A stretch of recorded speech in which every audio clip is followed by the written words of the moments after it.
Good evening, and welcome to this week's edition of The Message. I'm your host, Donatus King. We'll spend this next hour with one purpose in mind, and that one purpose is delivering the message that God is Almighty. Everything that ever was, is now, or ever will be, is a piece of God.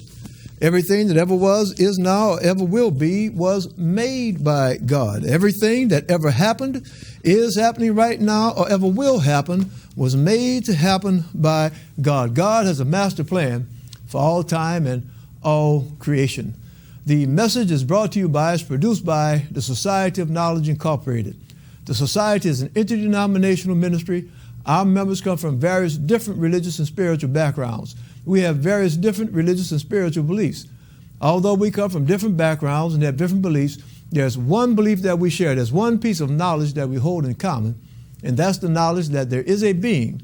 By no matter what name we may have been taught to call that being, by no matter what name we may have come to know that being, whether that name be God, Allah, Yahweh, Jesus, Jehovah, Buddha, nature, by no matter what name, we know that there is a being that possesses not some of the power, not most of the power, but all of the power. We know that there is indeed an almighty being, and that's the reason we do this show, and the only reason we do this show, to deliver the message that that being that personally I call God, that being is indeed almighty.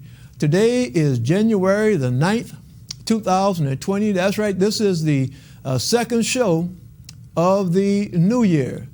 Yeah, right. January the 9th, 2020. And I remind that fact because tonight, as we are on most Thursdays, we are live. And I remind you of that fact because this show is an open discussion, it's a two-way conversation. For those of you that are watching by Facebook, I invite you to join the discussion, post your comments, and we'll make sure to try to get those read over the air. Those of you that are watching by television, you see the telephone number that's on your screen. I invite you to join the discussion, use that telephone number, and join the conversation. If there's something that's going on in your church, your mosque, your masjid, your temple, your synagogue, your place of worship, and you want to share that information with the world, post your comments on Facebook or give us a call in the studio.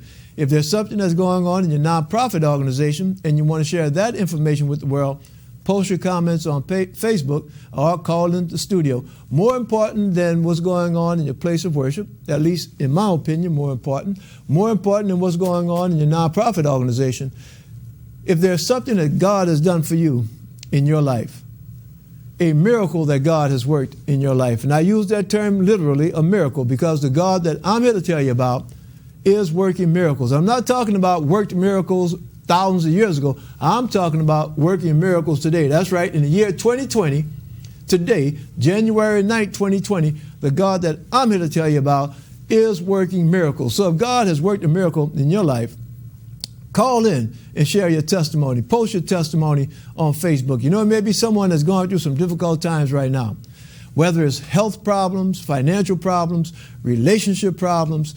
They may have just about given up hope. They may have tried all types of 12-step programs, all types of surgeries, medication, everything else, and nothing could help them. Maybe you went through something similar, and miraculously, when the medicine didn't work, when the surgery didn't work, when the counseling didn't work, when none of that worked, God cured your problem. So call in, share your testimony, let folks know that God is indeed in charge and God can indeed work a miracle in their lives. Hearing your testimony might be the one thing that they need, that will strengthen them, encourage them, help them hold on until God works a miracle in their lives. You might have heard me tonight, and it might sound like I'm talking a little bit fast, and I am. I am because we have a full show, and I'm eager. I'm in a hurry. We have a guest in our studio tonight, and I'm in a hurry to bring him, introduce him, because the topic that we have tonight, we have a topic that we're going to discuss, and it's one that is impacting families throughout the world. I'm not going to say just in New Orleans or in the country, throughout the world. And this topic is giving care to our caregivers. So that's all I'm going to say. I'm going to introduce and welcome our guest, Brother Edward Reed Roberts. Good evening. All right, good evening, Brother Reed. How you doing, Brother King? I'm doing good, and just a little bit. You talk about full disclosure.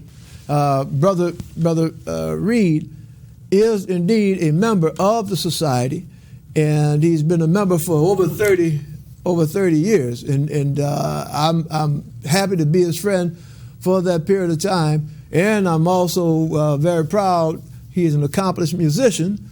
And, it's good knowing people. You talk about rubbing shoulders with folks. It's good, Brother Reed, that you're here. And there's something that, we talk about the society, and we talk about you being a musician, but there's another interest that has brought you here tonight. And before we get into that interest, why don't you tell us a little bit about your background? Sure. Well, I do play saxophone, or try to play saxophone, but today I'm not coming as a musician. Today I'm coming as a social worker. By profession, I'm a licensed clinical social worker, born and raised in New Orleans, went to public schools in New Orleans, graduated from Southern University at New Orleans. From there, went on to Howard University in Washington, D.C., got my master's degree, and now I'm what they call a LCSW, or licensed clinical social worker. Basically, what this means is that because of the state code of being a social worker, it says that I can do things to talk to people, to help people, to present ideas, to do therapy, to do a number of different things that would overall benefit mankind as well as our community. All right. So that's a little bit, and I'm going to open this up now. And for those of you that are watching by TV, when you see me looking down and playing with things, we're streaming live at the same time. We're on television live. We're streaming live on Facebook, and you see me adjusting different camera angles and different shots with our equipment in here. So that's why I keep looking down, and you see me playing with my fingers, playing with things. But Brother Reed, recently, we started a conversation. We started a discussion. We did. And that discussion was giving care to the caregivers. So why don't for some of our viewers that might not exactly know what we're talking about, why don't you just expand on that? Well, a caregiver basically is somebody who provides some care or support or some need to someone else who may not be able to do it for themselves, for medical reasons, for psychological reasons. It's a various reasons, rather, why people find themselves in caregiver roles. Mm-hmm. Mm-hmm. That's interesting, what you said, as far as find themselves in roles, because sometimes it's not a role that we choose and not a role that we have been prepared for. Well, many times with caregivers, it could be the person who may be ill or elderly, or what we call our elders, who may identify a certain person who they want to take care of them. Mm. That person may say, well, Mama, I ain't signed up for this. Right. All right, but then Mama say, but I need you to do this, baby. Right. So what is the person to do? Right. Tell Mama they can't do it? Right. Or say, well, I have to find a way to do it. Right. At that point, the person forgot they had a whole life, a whole shebang of stuff, what they had to do. So now they got to fit Mama into what they got to do. Right. That can be stressful for some people. Right. Right? Some people know that they have to be a caregiver. I use myself, for example. I was the only child, and when I was little, my parents would always tell me, you're going to have to take care of us when we get old. Right. I didn't know what that meant growing up. Right. But I saw my mother take care of my great-grandmother, who was her grandmother. Mm-hmm. I saw my mother take care of my grandmother, who was her mother. I saw my father take care of his mother and father. And so by the time I get up maybe high school, adolescence, I said, oh, maybe this is what they're talking about. Right. Okay? So fast forward. My mother passed in 2011. Mm-hmm. My father was her primary caretaker because they relocated to Dallas after Katrina. Right. So I was in the secondary role, per se. After my mother died, so bang, here I am. I have to now care for my father. Right. Okay?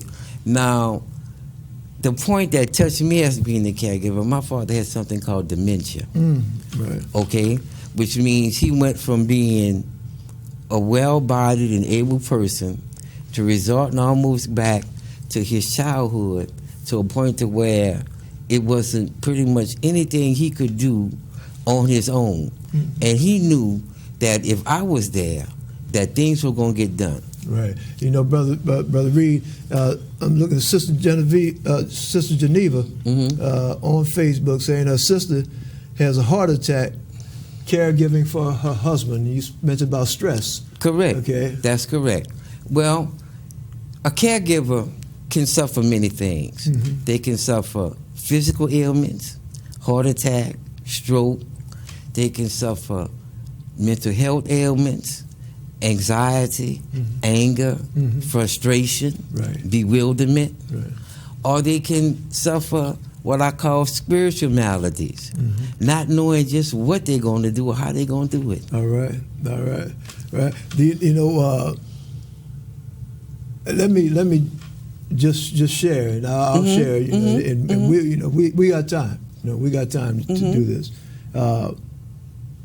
I had a grandmother. Okay. That it started out. She was living alone. Okay. And I was the relative that came around most often. Okay. Taking care of her, doing things for her. Me and my wife and I. Sure.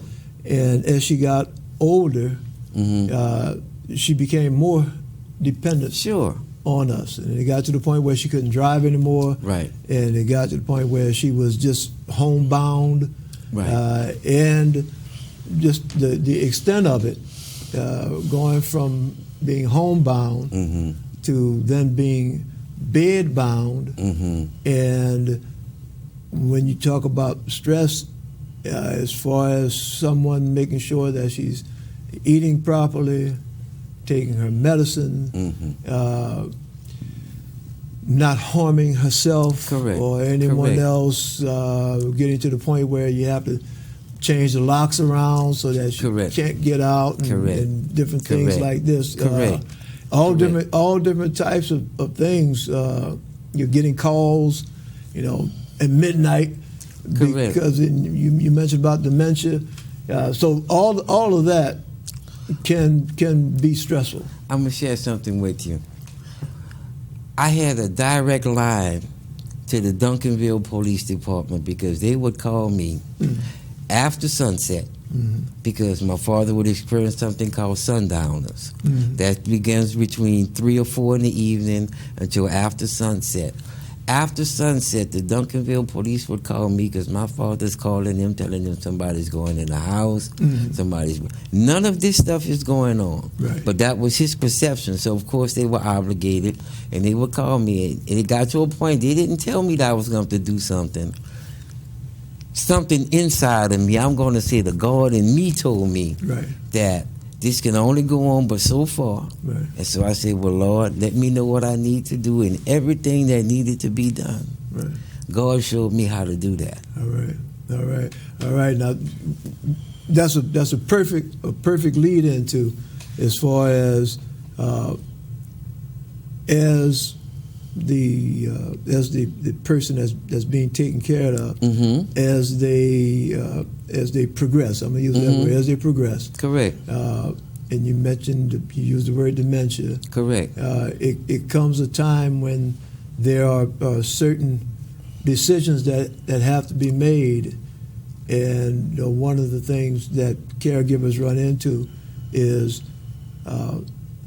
getting to that point where that person can't stay in a home by themselves, and then trying to get some home health care and things like that. Well, home health care is one avenue if the person you're caring for has medical insurance, Medicaid or something like that. They do have programs available where you can get that sort of help. In my situation, I had relatives that were living in the home with my father, right?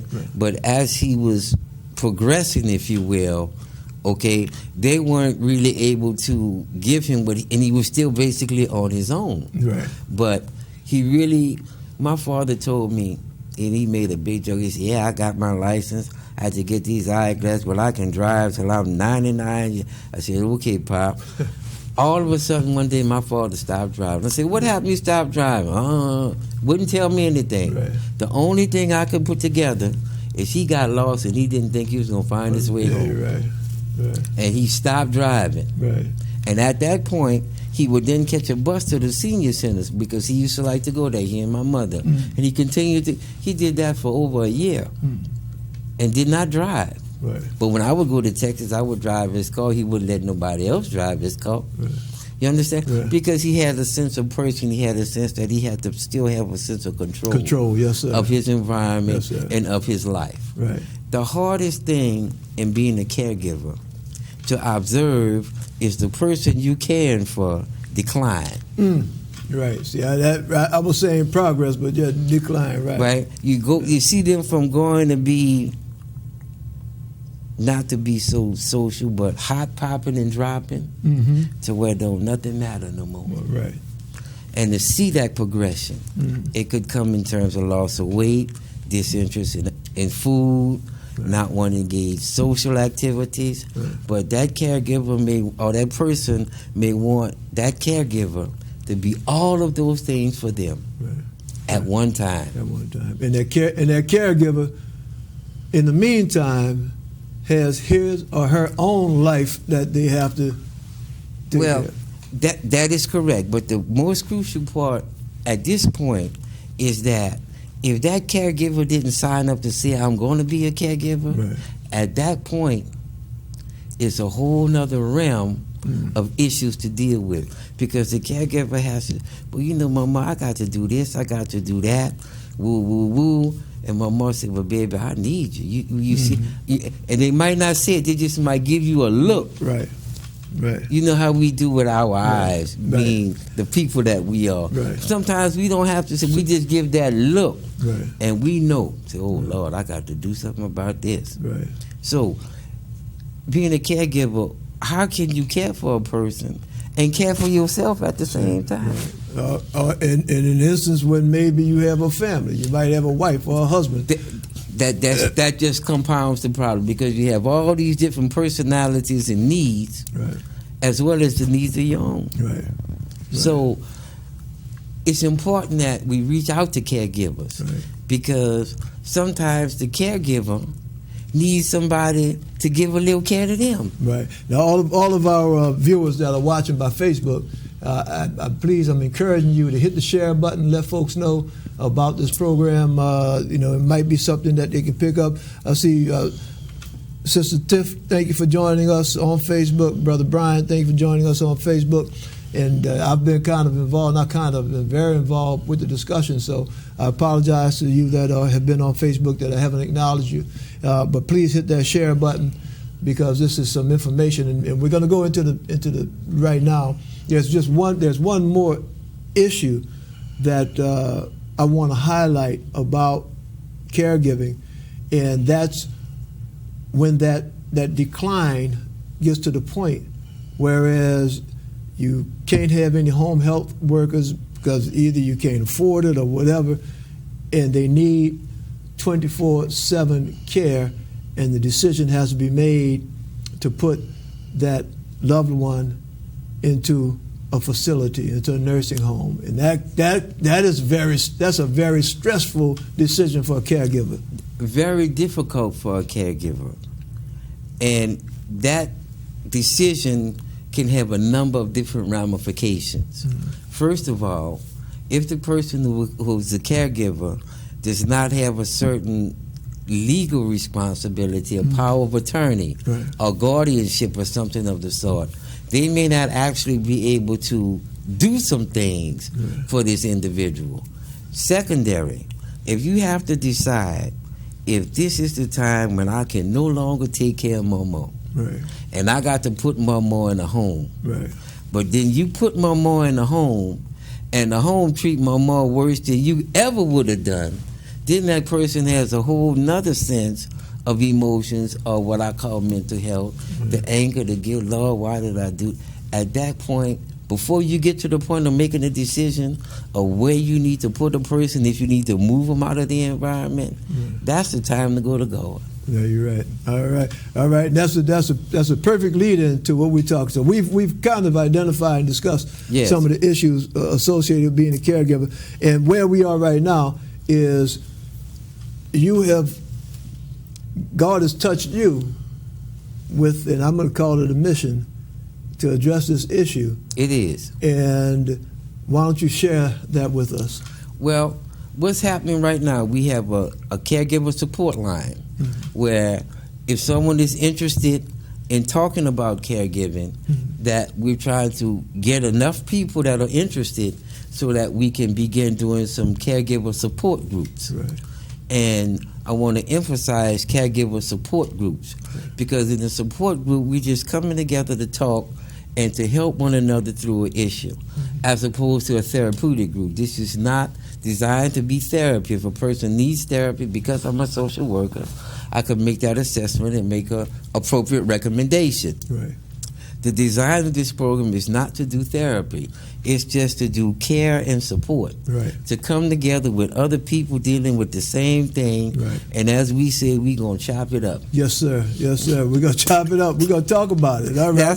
There we go. That's it. You know, that's one. Sometimes just having a space where you can let it out. You know, the people talk about just vent, just let it out. That's correct. And even as important as being able to let it out, it may be something that some information that can be shared. Of course. Maybe let me just when I was going through with my grandmother, one of the things was trying to find some sitters, sitters that I could pay by the hour or by the day to sit with her, so she'd still be able to sit in her own home. That's correct. So in I would call around different family members, different friends. $7 an hour that I can pay to somebody to sit down for. Correct.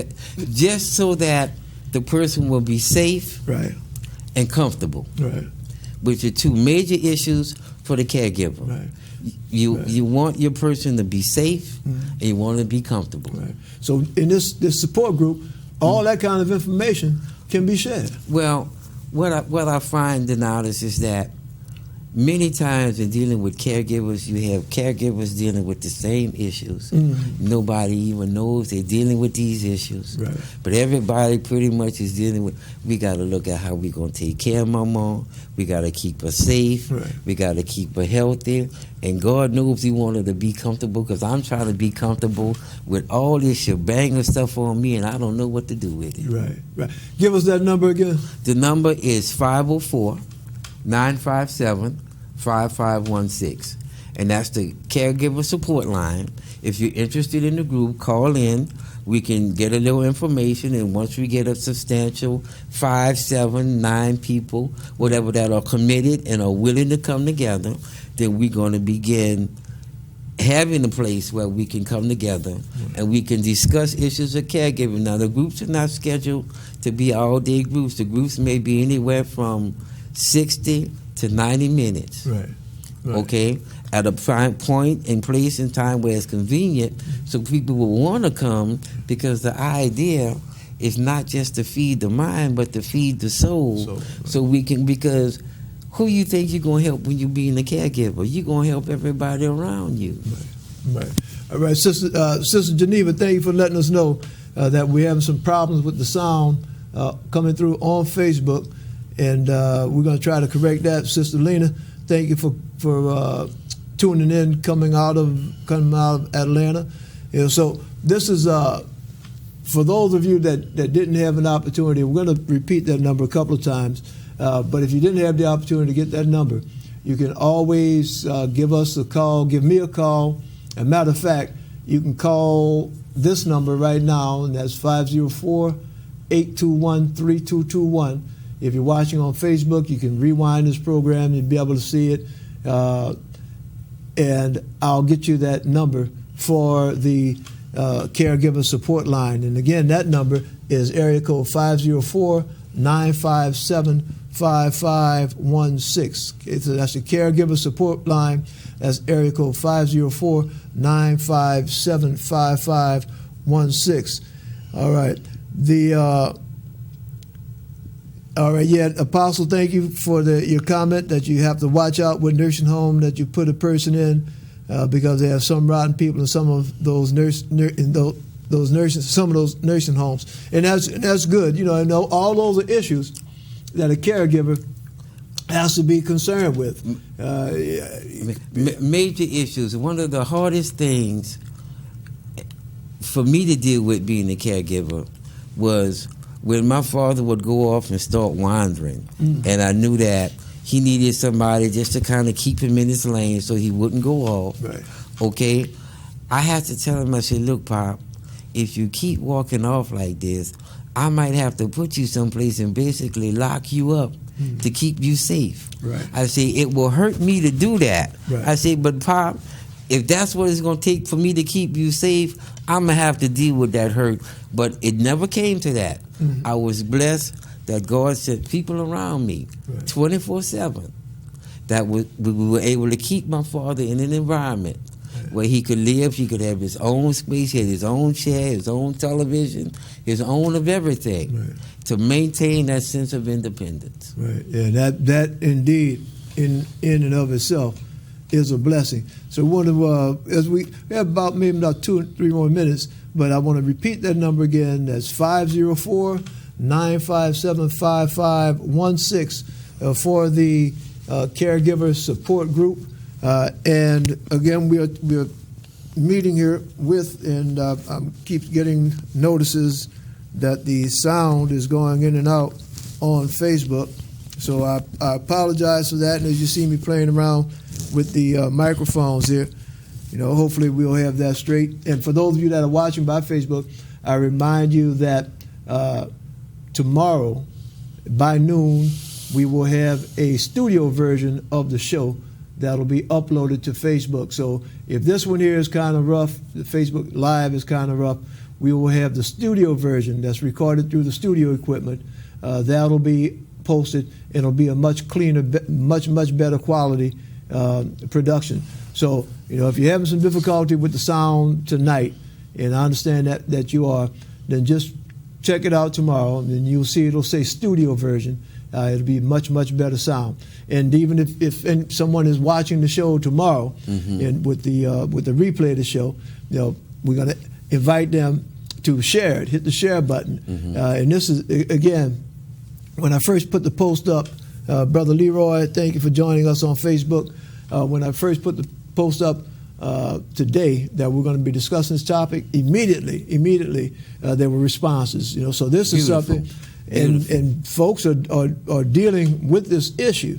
You know, it is an issue because we have people are living longer, and you know, when I was talking about my grandmother, she lived to be 100 years old. Okay. And she always said she was going to make it to be 100. Beautiful. You know, she was in the nursing home when she made 100.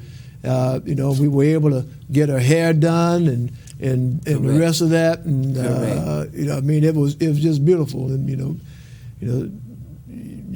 I'm just thinking back on some of that stuff. You know, become time when they don't recognize who you are. That's correct. They may get combative in the nursing home and all the rest of that. At that point, they are just as vulnerable as a newborn coming out the womb. Right. So we must demonstrate the ability and willingness to care for our folks when they really can't care for themselves. Right. One thing I would like to add is that this program of caregiving is not just for the caregiver. It could be for a person who used to be a caregiver. As you indicated, you were a caregiver, and it's brought you back to some thoughts and some emotions. Yes. It's also for the person who doesn't even know that they're going to be a caregiver yet. Right? So it's open to everybody that has an issue or potential caregiving, or you in the actual role. All right. Well, once again, I want to thank you, Brother Reed. That's Brother Edward Reed Roberts, a licensed clinical social worker, and this mission that you have now, this work that you set out, and that is establishing a caregivers support group. Yes, sir. Brother Reed, thank you. Thank you, brother. Thank you for having me tonight. Thank you. All right, viewers, we're going to take a break. And again, if you did not get that number, and I'm going to repeat it again, that's 504-957-5516. That's the caregiver support line. Give them a call. If you know someone that's going through something like that right now, give that number, share that number with them. And you can always give me a call if you didn't get the number, and I'll get that information to you. Okay, we're going to take a quick break, maybe about 90 seconds. We'll be back here for the second part of the message.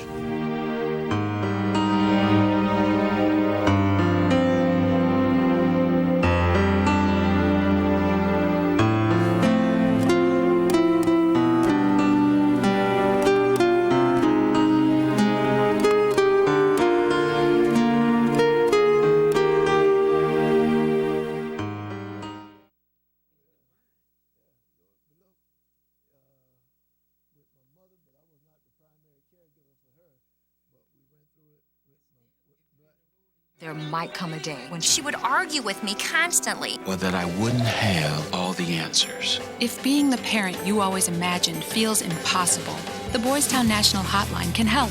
Call 1-800-448-3000 anytime, day or night. The Boys Town National Hotline to help you parent the way you'd always imagined. Thinking of cooking? Think of your heart. I'm Mon, short for mono unsaturated fat. And I'm Polly, unsaturated fat. We're the Better Fat Sisters. We help lower your risk of heart disease. Have some of the foods we're in. Like fish, nuts, and vegetable oils. That's right, sis. Eat less of those foods our bad fats brothers, saturated and trans, are in. They'll break your heart. Remember, we're better, but we're fats too. We all have 9 calories per gram. So go easy on the portions. And spend more time with us. The Better Fat Sisters. Be kinder to your heart.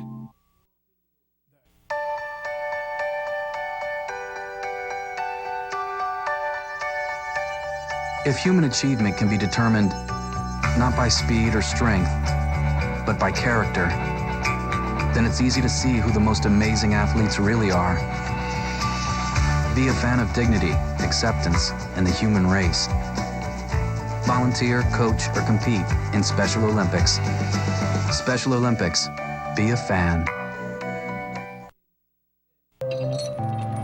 People trapped by drug or alcohol addiction often feel like there's no hope, no way out. But for every lock, there's a key. And if you have a problem, it's good to know there are real solutions to help you get free. For drug or alcohol treatment referral for you or someone you know, call 1-800-662-HELP. Brought to you by the U.S. Department of Health and Human Services. When a soldier is injured, their whole life can change instantly and profoundly. A non-profit organization called Salute America's Heroes wants your help to make their recovery easier. The coalition helped us when I first got home by helping us get our bills paid. When they told us that we were getting a house, I was so thankful. Thank you for giving me the ability to believe again. To learn more, call 1-888-44-SALUTE.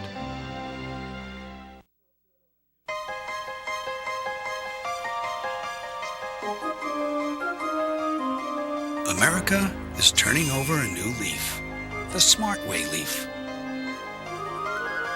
Smart Way from the U.S. Environmental Protection Agency is changing the way America drives.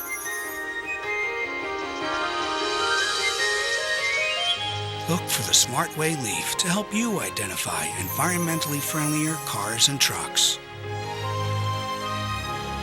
Smart Way certified cars and trucks are more fuel efficient, produce fewer greenhouse gases, and can save you money. And when you're helping the environment, it's a nice reflection on you. Smart Way, because it's time America turned over a new leaf. Follow the leaf. Go to www.epa.gov/smartway.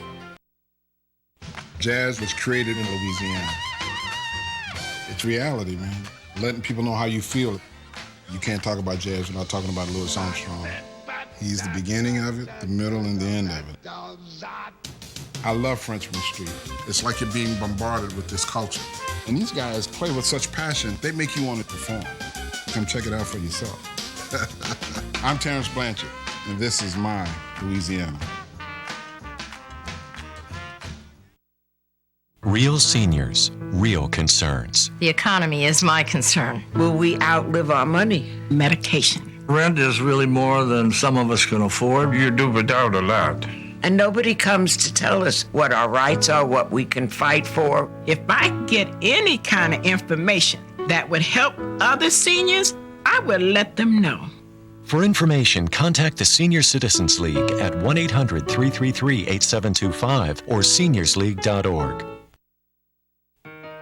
Can you imagine a world without children? A world without their smiles or their laughter? A world where children don't play or sing or dream or imagine? At St. Jude Children's Research Hospital, we can't imagine a world without children. That's why we're working every day to find cures for diseases that strike down children everywhere. Diseases like cancer, pediatric AIDS, and sickle cell. And we won't stop until every child is cured and every disease is defeated. Because we can't imagine a world without children. Can you? Finding cures, saving children. St. Jude Children's Research Hospital. To learn how you can help, call now or log on to our website, stjude.org.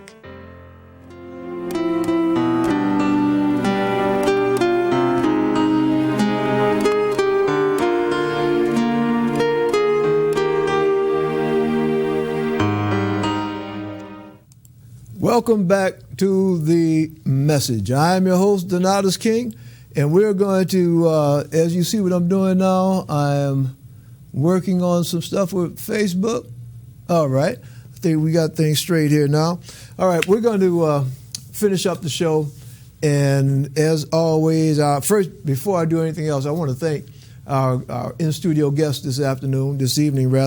That's Brother Edward Reed Roberts, a member of the Society of Knowledge for over 30 years, and this new mission that God has set him out on, and that's a mission addressing the needs of caregivers. And that caregiver support line, again, that number is 504-957-5516. If you're a caregiver, if you know of a caregiver, or if you've been a caregiver, and you'd like to join this support group, please call in and we can get that information to you. That's, again, that phone number, 504-957-5516. All right, let's go on our show, and I need to make sure that, all right, okay, I just want to make sure that we're getting these slides, because this is something that, all right, I think we're straight now for Facebook. All right, we're going to go through our show, and we're going to go through our announcements.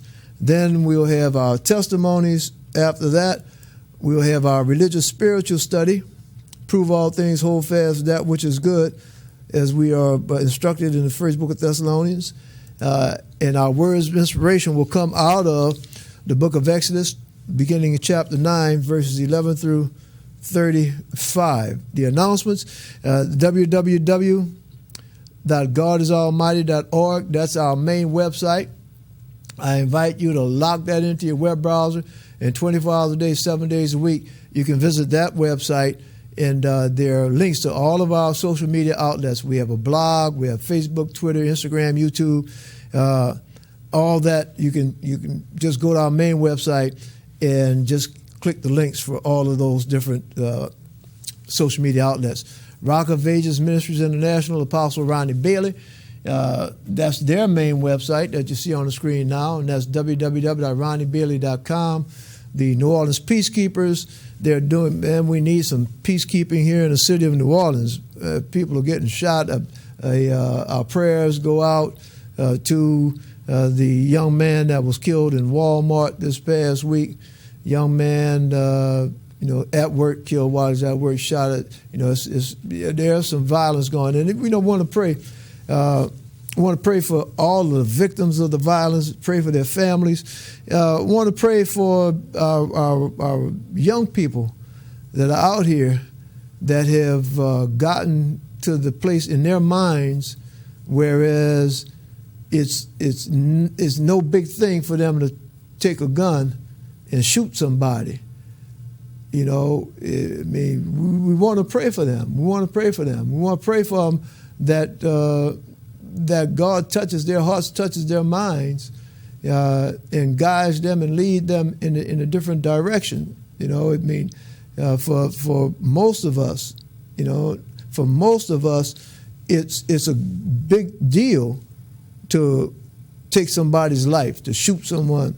It's a big deal, and it's such a big deal that we wouldn't even think of doing something like that unless our own lives were in danger, to jeopardize, or one of our loved ones' lives was jeopardized. But nowadays, man, there's so many of our youth that are going out and doing, taking folks' lives just without any regard. So I want to pray, not want to, I am praying. I am praying for them. I am praying for them that God opens their eyes and touches their hearts so that they don't make those types of decisions. Again, not diminishing or minimizing our prayers for the victims of crime. But when you look at it, it's touching all of us. So, just being prayerful, staying in prayer. Call 311 from 8:30 a.m. to 4:30 p.m. for free smoke detectors here in the New Orleans area. And speaking about smoke detectors, the weather is going to be changing. People will be lighting up in space heaters, fire hazards. So if you don't have a smoke detector in the New Orleans area, you can call 311. They will give you one for free, and they'll even have somebody to come out and install one. Please check your vehicle's backseat for babies. And then, I mentioned just now about someone that got killed, a young man that got killed at work. If you're at one of these big stores in the parking lot and you see a child, in the back seat, unattended, do something. Don't just look at that baby and leave that baby there. Do something. Go get some security guard. Go get somebody. Get something. Help that baby. Don't leave that baby sitting in that back seat. And those of you that have small children, get in the habit of checking your back seat, just to make sure that you don't accidentally leave a child in the back seat of the car. All right. The 2020 census, there are jobs available, and their phone number is 1-855-562-2020. It's excellent paid, temporary jobs, flexible hours, and they have a website, and that's 2020census.gov/jobs. Founders Day brunch, Historic St. James AME Church. The Historic St. James AME Church, they're having a Founders Day brunch. There'll be music, art, a buffet, plate lunches. There's a fashion show. Fashion is going to be on sale. There's jewelry, home and self-care products. That will be Sunday, February the 16th, 2020, from the hours of 12 p.m. to 3 p.m. And the Historic St. James AMEC is located at 222 North Roman Street here in the city of New Orleans. And St. James was actually built by free people of color and slaves. So it was built during slavery days, right? So if you want some living, breathing history, St. James AME, that's 222 North Roman Street, a Founders Day. So whatever you can do to help. Sister Glenda, thank you for joining us on Facebook. Sister Glenda, whatever you can do, if you can make it out there to the Historic St. James AME Church Founders Day brunch on February 16th, please do that. And I want to just give a public thank you to the pastor at St. James, the pastor in the congregation at St. James, because they have allowed the New Orleans branch of the NAACP to meet there. And I'm going to pull that up. There you see on your screen, New Orleans branch NAACP is meeting at Historic St. James, and the membership meetings have been changed Okay, for a while they've been on the second Wednesday of every month, but beginning next month they will be on the second Tuesday of every month at 6 o'clock at St. James AME, and that's 222 North Roman Street in the city of New Orleans. All right, religious spiritual study coming, prove all things, hold fast that which is good. And we will, our words of inspiration will come out of the book of Exodus, chapter 9, starting verse 11. And the magicians could not stand before Moses because of the boils, for the boil was upon the magicians and upon all the Egyptians. And the Lord hardened the heart of Pharaoh, and he hearkened not unto them, as the Lord has spoken unto Moses. Hey, now I'm going to stop there, and I'm going to stop there just to talk on this for a minute. And I want to talk on this for a minute because what we're seeing, there are a couple of things that are illustrated in those verses. Okay, just two verses, but the first thing that's illustrated is it speaks about the magicians and boils coming on the magicians. Okay, now those magicians were Pharaoh's magicians, and when we read that Moses would do a miracle, and then Pharaoh's magicians will come right behind Moses and do the same kind of miracle. But it got to a point, whereas as we're reading now, that Moses has caused these boils, okay, big old sores, to come out on everything, not only the human beings, but also the cattle, all the beasts of the Egyptians, not of the Hebrews, but of the Egyptians. And now we see that the magicians, they're trying to do the same thing, but they can't. Okay, they can't. And we see that not only can't they do the same thing, but the boils have come on them. Now, what that's illustrating to me is that Moses had some power that he was dealing with that was greater than the power the magicians were dealing with. And sometimes, now understand, see how God works things out? I know that God has a master plan. I don't think that. I know that God has a master plan for all time and all creation. And look what God has done. See, God has set forward a series of events, different things that are going on. And every time God exercised his power through Moses, the magicians will come along and do the same trick. And I'm going to say trick, the same trick. And God allowed that to happen. And allowed that to happen so that the people could be looking at it, and they're standing up and they're saying, oh, well, Moses turned the river into blood. Now here the magicians, they came and did the same thing. Moses threw his staff down and turned into a snake. Magicians did the same thing. So the people standing up and they're watching all this kind of stuff. Tit for tat. Moses do one thing, the Pharaoh's magicians do another thing. But now, look what done happened. It came to a point where there's something that Moses has done through the power of God, and Pharaoh's magicians can't do it.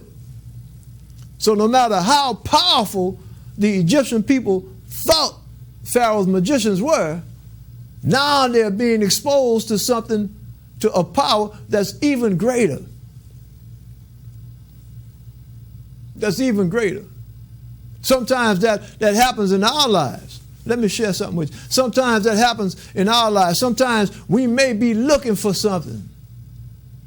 We may be looking for a certain amount of fulfillment.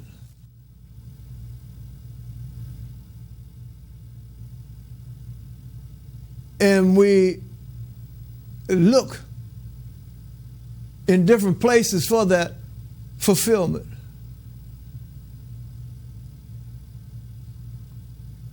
And it looks like we can be fulfilled with this or with that. And then it comes to a point where we start realizing that, hold on, this over here really ain't quite getting it.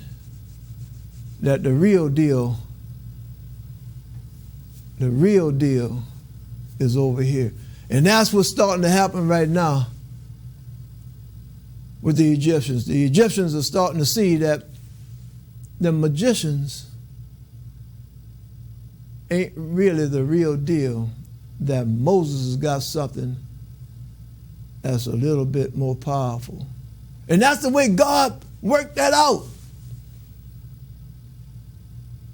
God worked it out like that.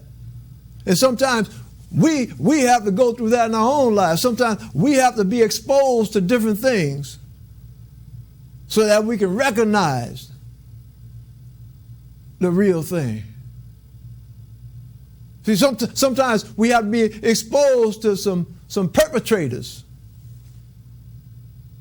some imposters,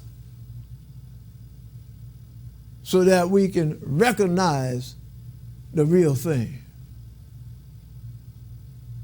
God's got a master plan. The same way God had this planned out with Moses and Pharaoh's magicians, the same way God has your life planned out, has my life planned out. All right, let's move on. Let's move on. Let's go see if we can get a couple of more verses in. All right. And the Lord said unto Moses, rise up early in the morning and stand before Pharaoh, and say unto him, thus saith the Lord God of the Hebrews, let my people go, that they may serve me. For I will at this time send all my plagues upon thine heart, and upon thy servants, and upon thy people, that thou mayest know that there is none like me in all the earth. All right, now you see, I just finished saying that. Didn't I just say that? I just said that God has a master plan. I just finished saying that God has a master plan. And now see, look what God said. God said, look, I'm making all this stuff happen, and I'm doing it for a reason. There's a purpose behind it. And the purpose behind it is that so that all thy people will know that there is none like me in all the earth. You know, sometimes you might hear somebody say, I can show you better than I can tell you. I can show you better than I can tell you. And this is what God is doing right now. See, God is showing Pharaoh. God is showing the Egyptians. Look what God said. Look, he said, tell Pharaoh, he said, let him know that what? Thus said the Lord God of the Hebrews. Not the Lord God of the Egyptians, not the Lord God of the Chinese, but the Lord God of the Hebrews. So when you start sitting down and comparing the different Lord gods, and you start checking off that this one can do this one can do that, by the time you finish checking off, you're going to see that the Lord God of the Hebrews can do this, and this, way more than those other gods. The Lord God of the Hebrews. You see, Moses could have just went and stood up and told Pharaoh, look, my God, or the God of the Hebrews, is stronger than the God of the Egyptians. Moses could have went up there and said, look, there are things that the God of the Hebrews can do that your God can't do. See, Moses could have went up and stood in front of Pharaoh and said all that. But that wasn't God's plan. See, God knew that for people to really understand, for people to really believe, for people to really know, they had to see for themselves. You know, that's another old saying. Seeing is believing. They had to see for themselves that the Lord God of the Hebrews was more powerful than the God of the Egyptians. See for themselves. Sometimes, understand what I'm saying now, sometimes we have to see for ourselves that what we thought was the right way to go really wasn't in our best interest. Sometimes we have to see for ourselves that position that we have at work. Sometimes we have to see for ourselves that nice car that we're driving. Sometimes we have to see for ourselves that health that we are enjoying. That is not because of anything that we did. Sometimes we have to see for ourselves that whatever blessings and all the blessings that we have are entirely because of the will of God. And speaking about the blessing of health, I want to share this. Last week I was on the show and I asked for your prayers for another one of our members, Brother David Mercadal on the West Coast, another member of the society on the West Coast, was admitted to the hospital, had a heart attack. Brother David is still with us, still in the land of the living. He is recovering. He's still, being treated, but he's still with us. I wanted to share that with you. And I share that with you because that's a testimony to the fact that no matter how things might seem, and it might seem that someone's on their deathbed, but God can lift them off of that bed. That God is indeed almighty. And on that note, I leave you tonight, and I leave you with that blessing that no matter whatever God has planned for you in this upcoming week, that God Almighty blesses you and yours with peace.